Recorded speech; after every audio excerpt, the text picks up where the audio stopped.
Hi and welcome back to part 2 of building a chainsaw bike. Today we're going to be working on the mount for the motor again, and I'm going to be welding some pipes together.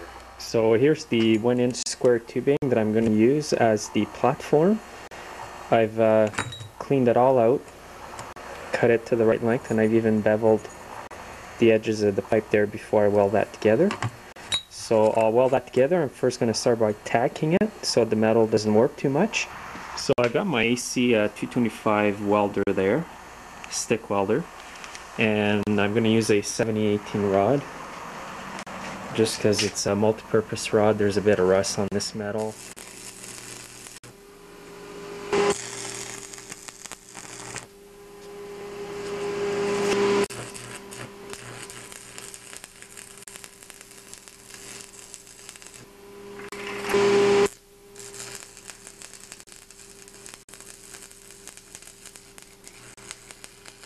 I've got this welded here. I'm not a professional welder by any means. So I'm going to grind the welds down, make it nice and smooth, and then prepare it to weld on the bike. So I've got that frame edge welded onto the bike. This is pretty well where it needs to go for the motor to go on. So this is how the motor is going to be on. There's going to be a metal plate welded on this. And I just kind of tried it out to see how it would work on the tire. So this is the position it would be in, and it's going to clear the pedals as well. And in this position here, the pedal, there's going to be lots of room for my foot so that I can still use the pedals. So now I'm going to remove this from the bike by removing the small bolt here, and I'm going to go weld this here together. I'm not a professional welder, but I do know that when you weld metal like this together, don't weld a straight line. Just tack it here, tack it there, let it cool a bit, tack the other side, then weld bits and pieces. What this does is it prevents the metal from getting too hot and warping the metal.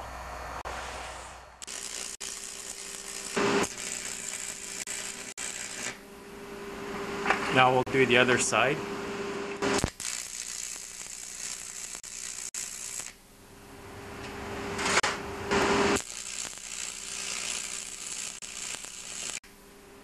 Let this cool a bit, and then I'm going to flip it over and weld a bit of a bead on that and just continue the process. Okay, our piece is cooled down. Now I'm going to weld a bit of a bead on there.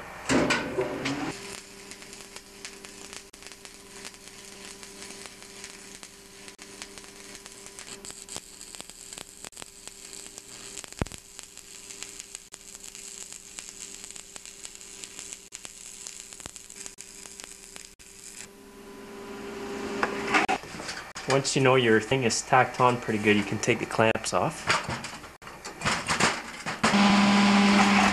So now I'm going to continue the bead on the top side.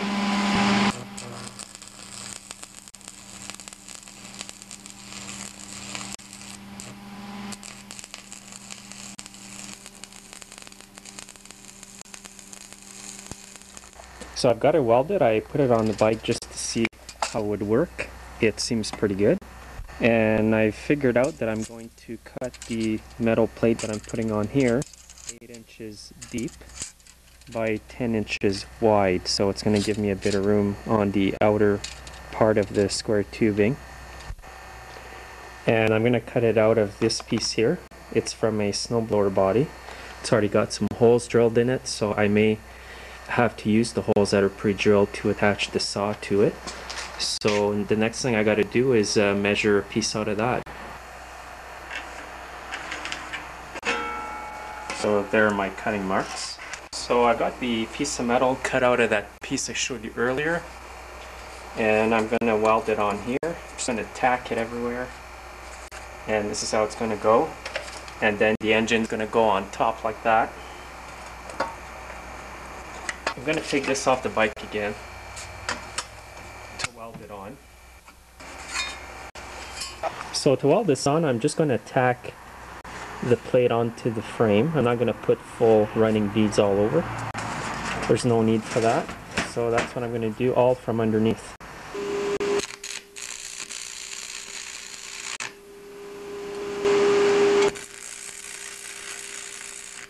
that it's tacked, I'm going to remove the clamps.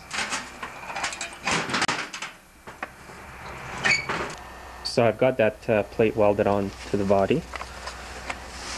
This is what it's going to look like. It's starting to come together on that and line up onto the wheel.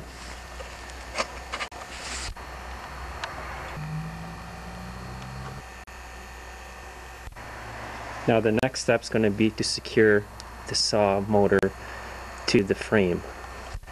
I'm thinking of putting a piece of angle iron that's going to have 2 holes drilled in it for this to go in to be bolted onto, and then the bracket welded onto the body here.